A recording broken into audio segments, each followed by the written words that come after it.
working, man. I know what my audience like. I did some independent films with Master P, and a lot of those movies did really well. I'm ambitious, I'm a hustler. I have my own lane. That's the thing about comedy. You wake up every day, you don't know if you're funny that day.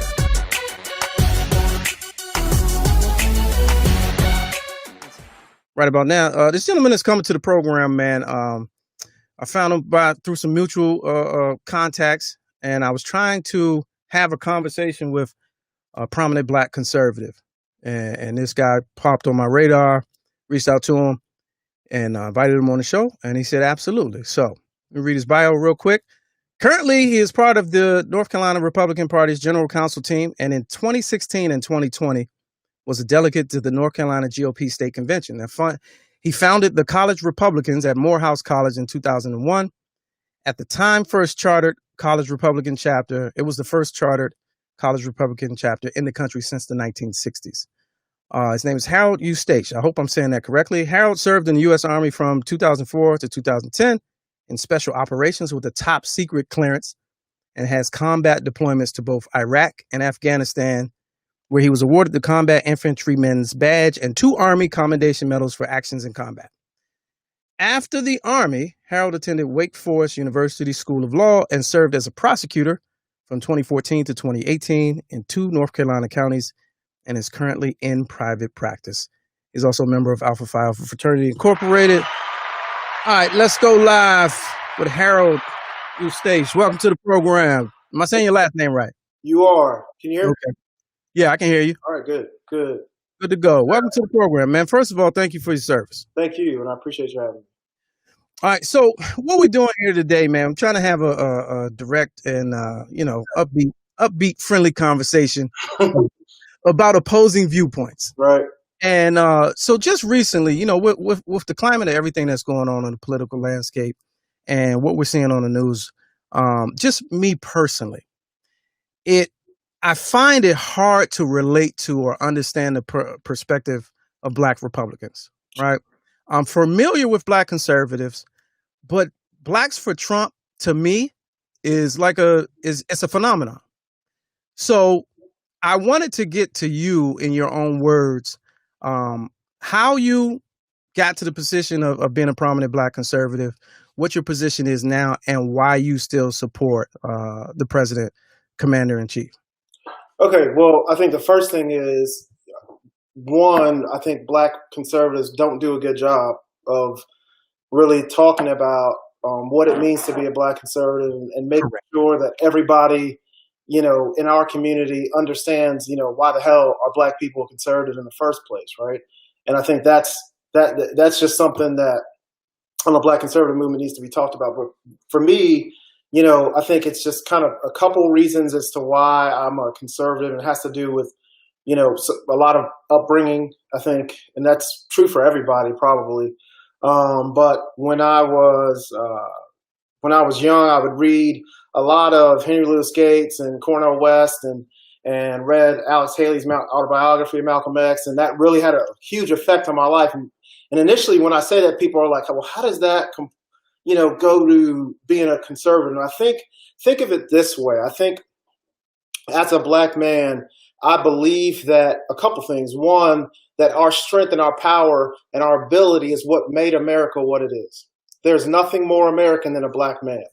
We've been in this country for 400 years on this land, on this soil, and we built it with our bare hands through free labor, and we didn't ask for it. But this country is ours more than anybody's. There's no group of people that have a better claim to the United States than we do. And as a people, we have represented everything in our actions that the United States hopes to be. And so I think it's looking at the prism of our Blackness and looking at us as Black Americans as a unique group of people that have unique abilities and have brought so much to this country. And in that, looking at it in the sense that, I feel like, I think I went from reading the autobiography of Malcolm X and being like, hell yeah, I can do anything and we can do anything. And I damn sure don't need the government to do anything for me because my ancestors said so. Really, because, you know, and it goes to that initial sort of belief that the government really isn't the answer to the problems of the Black community. And at its core, from between the Democrat Party and the Republican Party, you know, at the core difference is what is the role of government. Okay.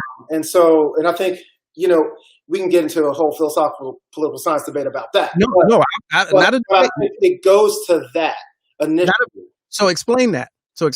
So, you know, traditionally, you know, the left and progressives think that, you know, there's good reasons for it, that government influence in government has an important role to really change behavior in society and maybe change and shape outcomes in society, right? And the Republican Party and conservatives tend to think, well, you know, government really, not only does it not shape and change outcomes, it actually hurts outcomes.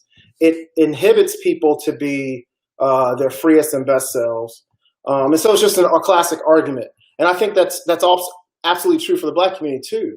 I think that, you know, when we look at the numbers, you know, between, you know, the civil rights movement and now, and you can look at different metrics to kind of gauge where we are as Black Americans.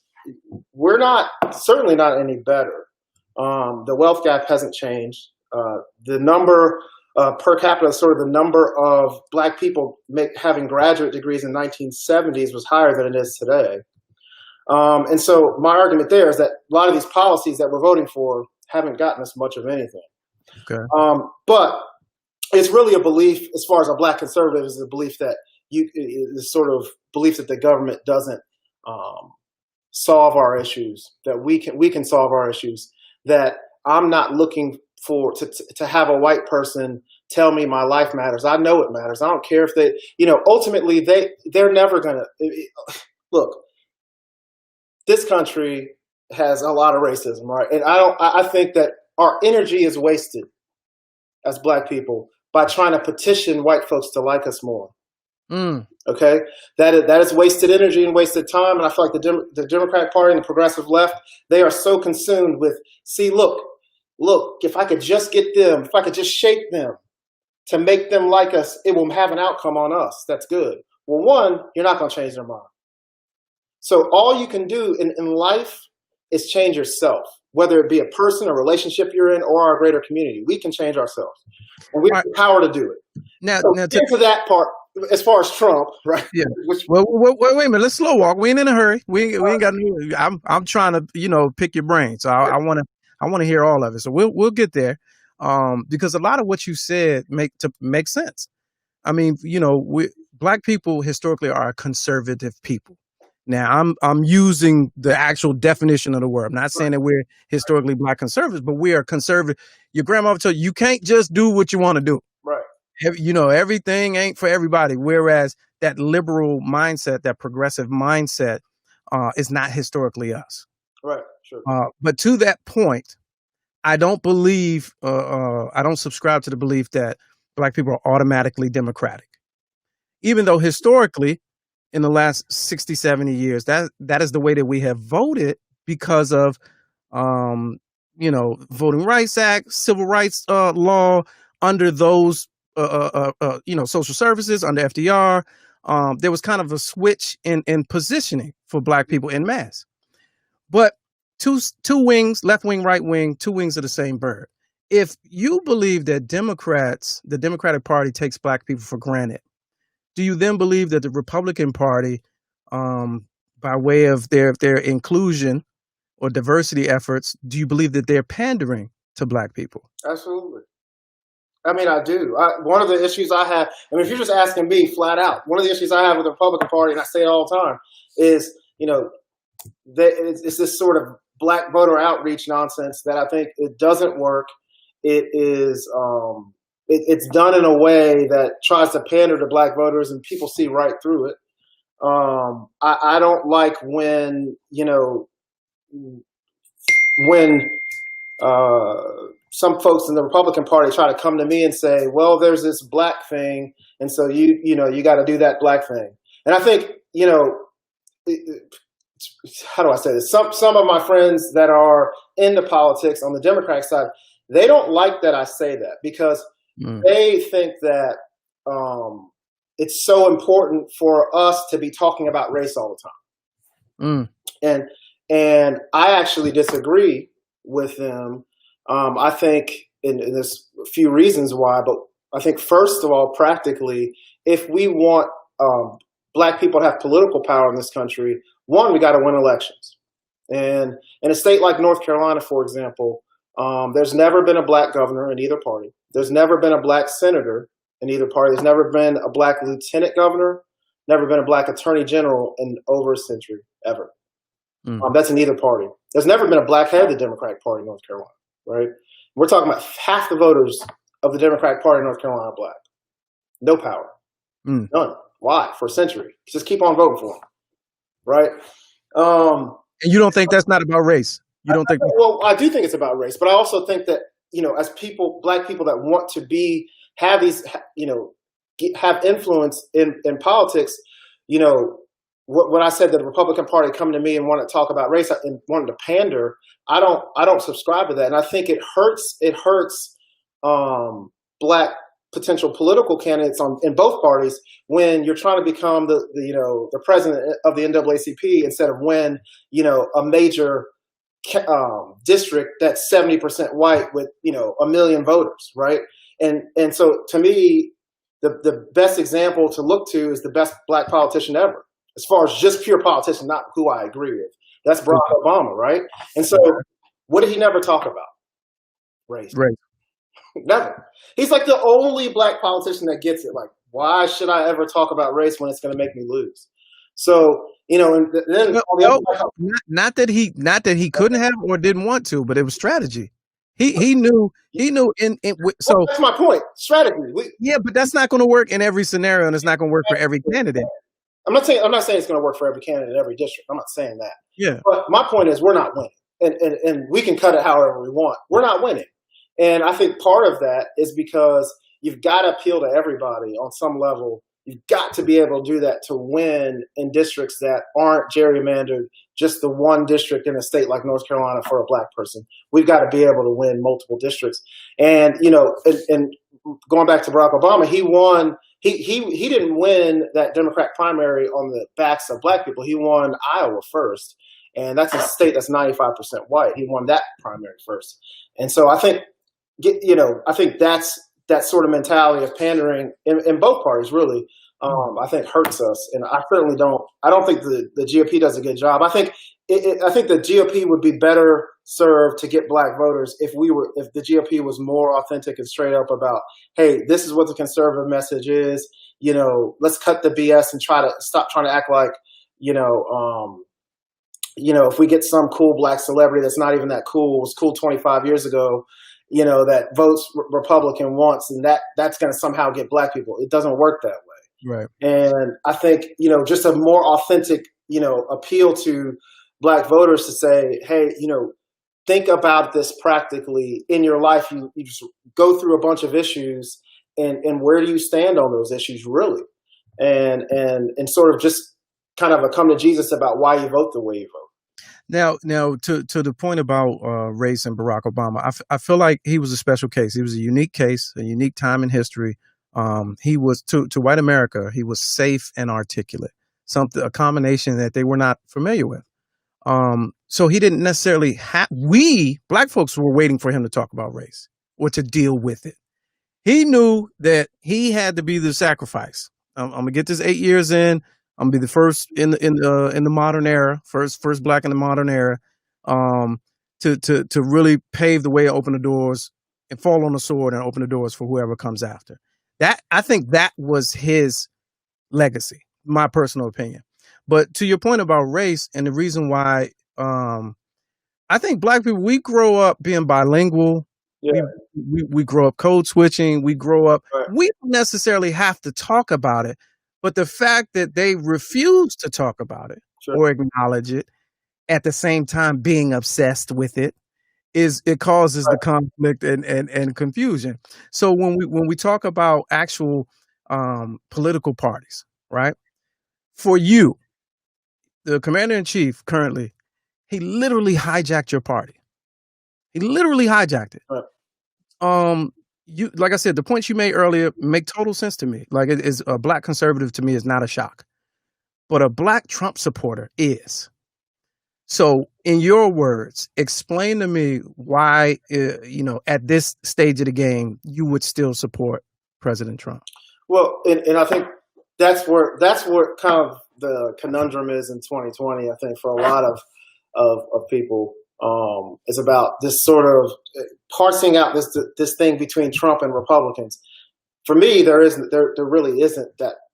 To me, that whole Trump supporter thing, you never hear Republicans call themselves Trump supporters. That's a thing that not never, but very rarely. And I'm around Republicans all the time. Okay.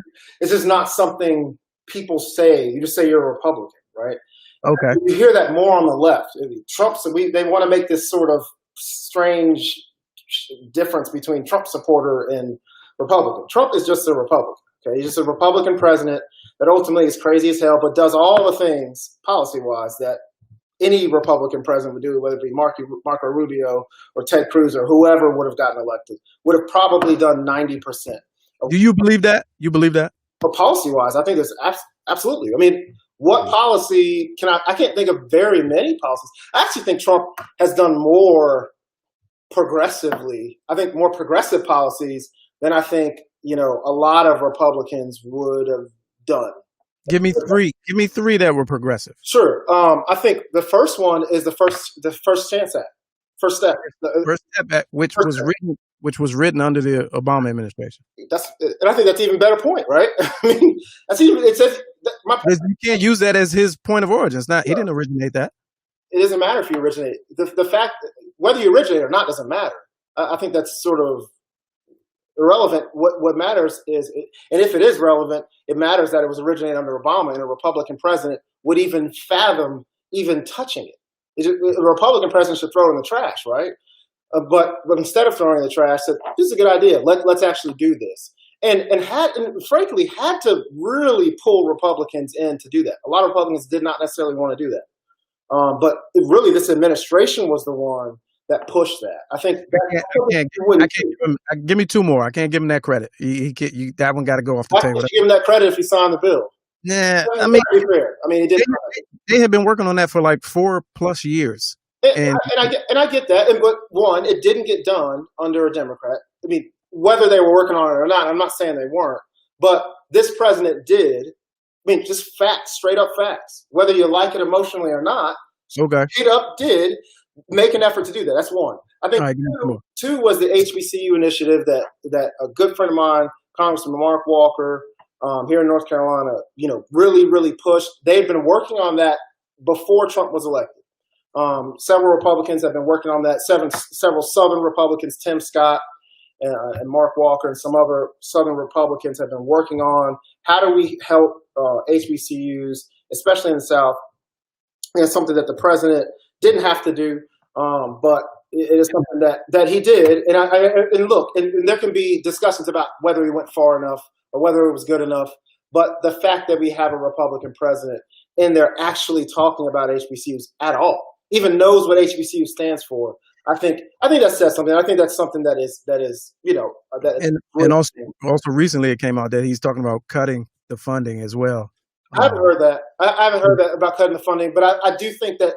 And frankly, I think that several HBCUs have been saved because of this administration. I think there was many HBCUs that were going to go under. So I mean, to me, that's another example.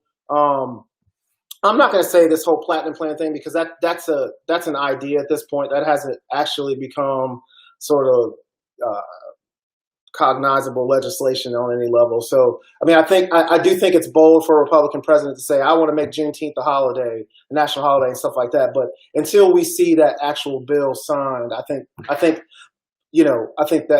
that'll kind of determine that. But I still think the idea itself, to put that idea out, is a bold thing for a Republican to do. And I think it's a great thing for a Republican to do. Now when you watch him, and you see he's lying and he's lying, does that affect you anyway? Well, okay. As far as you're asking me this question that's kind of presupposing that I know he's lying. Well, we know, and you know, when there are times when you're watching him when you're like, that's not all the way accurate. Oh, absolutely. I mean, I can't think of one politician that I've ever watched that is all the way 100% accurate, or that I 100% agree with or love. I mean, to get to this really greater point about this election, people are like, "Oh, Trump." Nobody talks about the guy they're voting for. Elections are affirmative votes. They are not negative votes, right? You go into an election and vote for a person. Well, that's good in theory, but in actual practice, but all the ads are negative. But all the ads, we're conditioned and trained by the ads. Well, what I mean is, when you go check the box, you would check the box for a name. Okay, got it. So if you vote for Joe Biden, it doesn't matter if it's Donald Trump, Jim Jones, or whoever the hell else it doesn't matter if there's no names or every name. That's the affirmative person you're voting for. And so, to me, this is a binary election. And so people can point out flaws, right? And say, well, Trump is this or this stupid thing. And, I may agree with half of those things. I may be like, yeah, he's an idiot for that. Or I agree with that or don't agree with that. But that's called being a voter. I mean, I don't get why progressives have this sort of cycle of derangement that everything Trump has ever done, I'm going to point out all the negative things, and that will somehow make Republicans float away and vote for a Democrat. That's not going to happen. Just like Republicans thinking, if I point out that Joe Biden has 10 times as many racist statements as Donald Trump, which is a fact, this is not even arguable, 10 times as many actual statements about black people. I would think that that's arguable. I would think that that's arguable. I challenge every person listening to this, every single person, if you want to go line for line, just about black people specifically, that are on the record quotes, not an anonymous source, not somebody. I'm talking about, you can see his face, and he said that Joe Biden's got a ton more. He's got from the 70s on. Anyway, but my point to that is, even pointing that out doesn't necessarily, you may agree with that and say, you know what, he's not the best guy. I wasn't really for him all that much, but damn it, does that mean I'm going to vote for Trump? No. Republicans are doing the same thing. All right, well, Trump is crazy as hell, but does that mean I'm going to go all the way over and vote for Biden? No. So do you believe that politics is only partisan based? There's never a time where you deviate from your party to say, you know what, I'm going to be on the right side of history. I'm going to, vote my interest and do what's right. Is there ever a time where that takes place? I think when people say that, the way it falls on the ears of most Republicans, it sounds so ivory tower to Republicans. It's like, we are the righteous, smart people. Won't you just listen to us? It doesn't. Voters are all smart on all sides, and they all think about their own interests. No. I'm asking you. Oh, me? No, you're asking me. Okay, gotcha. It's all partisan. Right. So it's not all partisan for me, right? I mean, if a Democrat was going to do, policy-wise, the things I wanted, sure, I'd vote for him. But then that would kind of make him a Republican, right? So it's not, it's not for me about because he's a Republican, he's got to be a great person, I'm going to vote for him. No. And there are things a person could do that would make me think, this person just, won't be good. But for me at this point, this president has done enough to still have my vote as far as what he's going to do policy wise. And for me on the other side, it's also that there's not a strong enough candidate on the other side to make me even look that way. I mean, I'll be honest, if this was an election between Barack Obama and Donald Trump, I might have a different way. Probably still vote for Trump, but you might. I could look at that and say this is a better candidate, a better idea.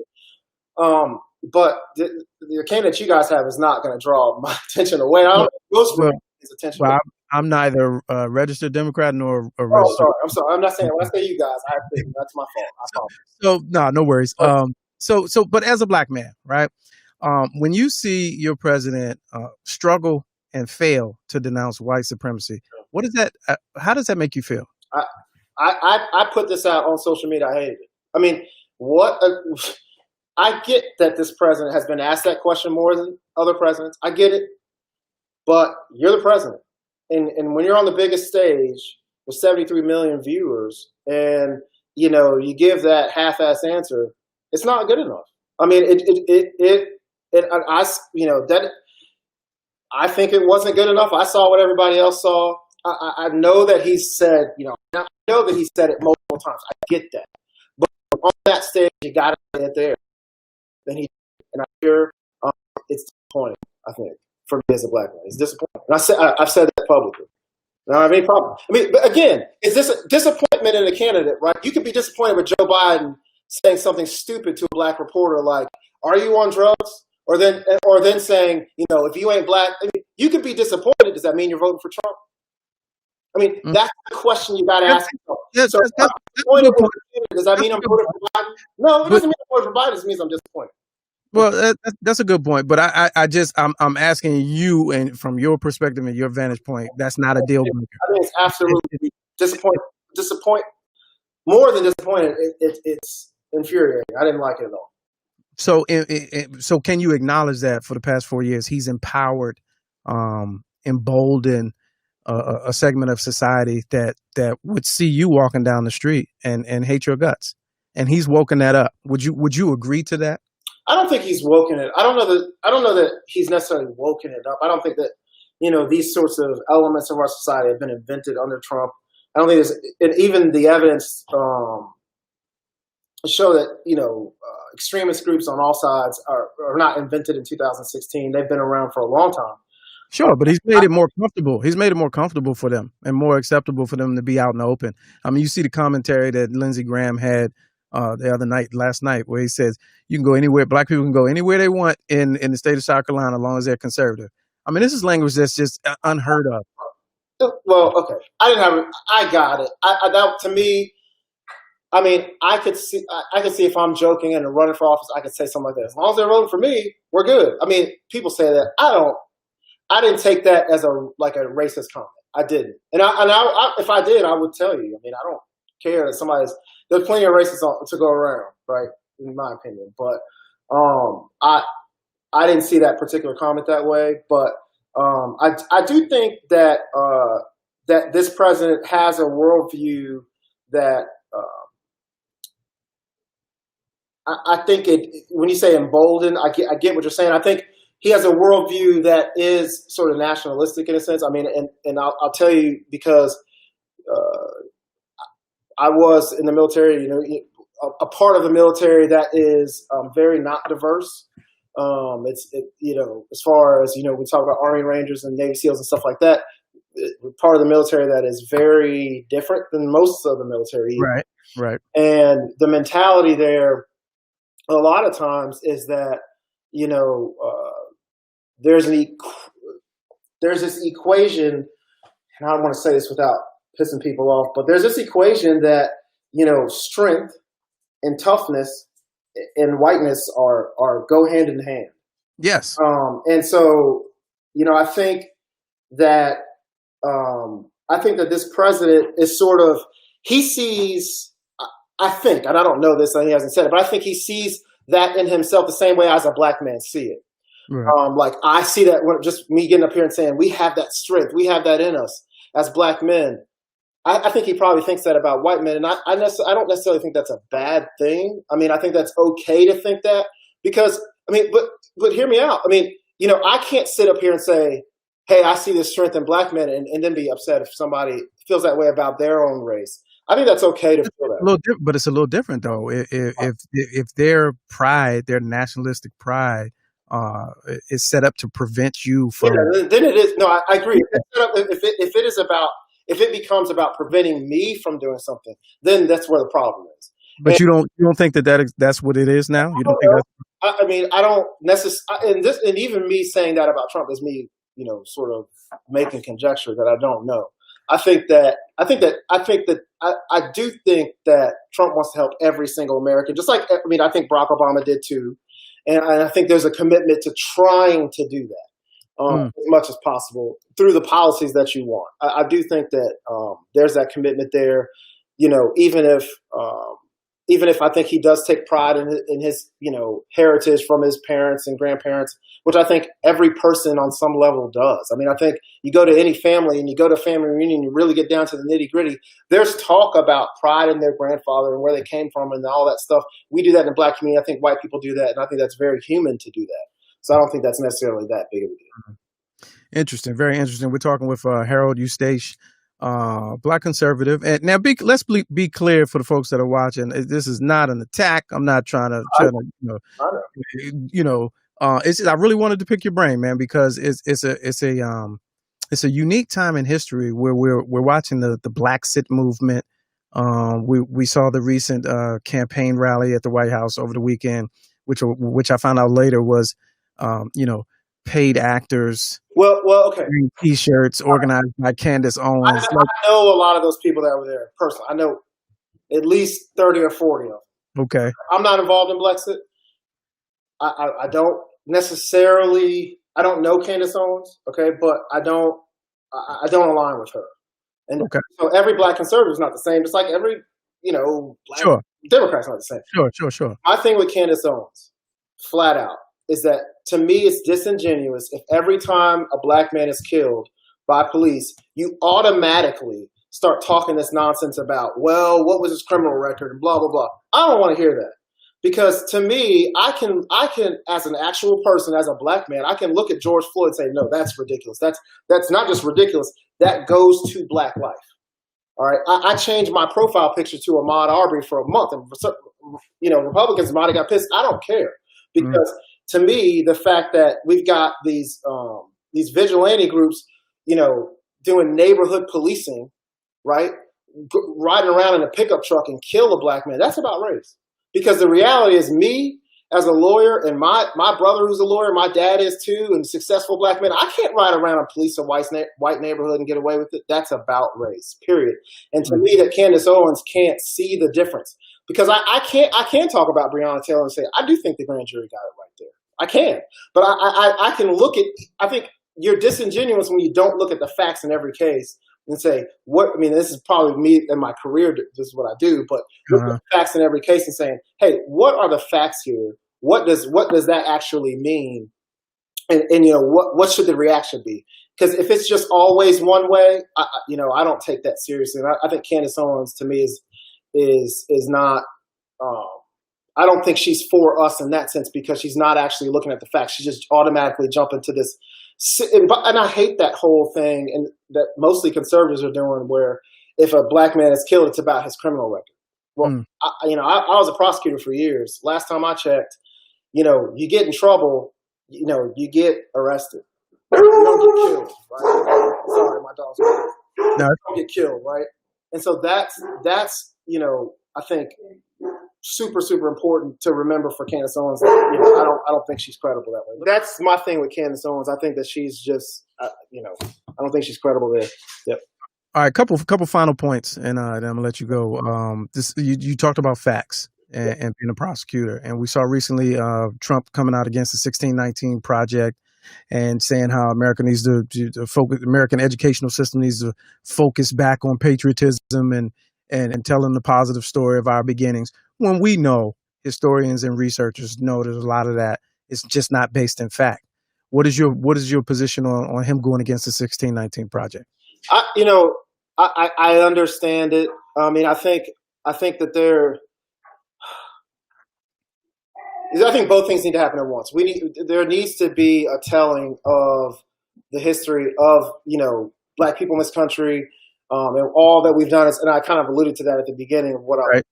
But I do think that this notion that the retelling of our history is about telling it that America's some terrible, horrible, horrifying place that we should hate.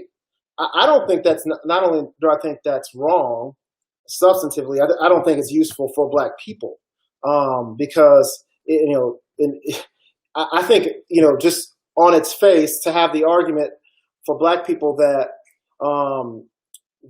we're separate from America. We're saying we're separate from America, and white people are saying we're separate from America. Then it feels like we're in cahoots, and I don't think that works. And I feel like what I mean by that is that the 1619 Project, I think, is to me makes this sort of delineation that,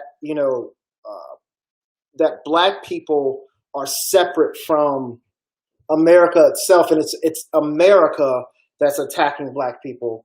When I think that we should change that perspective and say that black people are America. We are part of America. America is a country with lots of different people, lots of different backgrounds, and it's just there may be a group of white people that have, obviously had black codes and Jim Crow and slavery and all that, but it's not America in that sense. And I think it's not systematic. You don't believe it's systematic? You believe it's lone wolves and a group of people? No, I think at this point, it's not necessarily.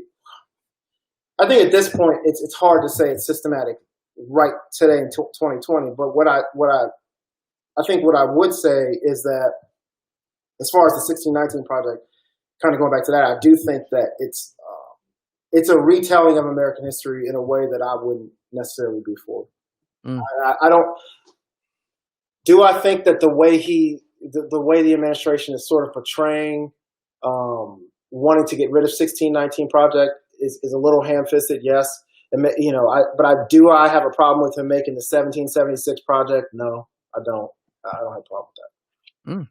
Interesting. All right, spoken like a true ex-service personnel and patriot. What on this final question, and I'll let you go. Do you believe the president had COVID? Oh, come on, man. That's the last question. The president had COVID. Come on, you can't be serious. 2 days, he's bionic. He's a superhero. You know what he said? He said, "I'm a perfect physical specimen and I'm young." And he said he's immune to it. Right. He is the vaccine. He's the vaccine. Hey, man, Harold Eustache, man, I appreciate it, man. Thanks for spending a little time with us, giving your perspective. I appreciate you coming on the show. Thank you. Good luck with everything, man. Thank you. All right, take it easy. Hey, you gotta listen and hear, from people you disagree with, or it's all about perspective, man. The only way we really can get a sense of and learn how to navigate, because he's not by himself. And although he made some viewpoints that are easily understood, there are a lot of them who I've talked to who I'm like, yo, what the fuck are you thinking? Like, where did you get that? You know what I'm saying? So, we know what's at stake. I'm not here to sway you one way or the other. I'm just, you got to hear it, man. You got to hear it. You would be surprised in your family, at your job, coworkers. You would be surprised. So you got to hear. You got to have an understanding. You got to have your counters ready. You got to have your facts. Got to be researched. Got to be read up, and really know what's going on out here. So I appreciate for him even coming on, because at first he sent me the email and he was like, what's this? What's it about? And who be watching? How many people? And how long? And all this, because I know they constantly come under attack. Which is understandable, and for good reason in many cases. But I'm always open. Hey, both sides of the table. More, if you got a suggestion to somebody you want to hear from, come on the show. Let me know, and we'll have the same rap with them too.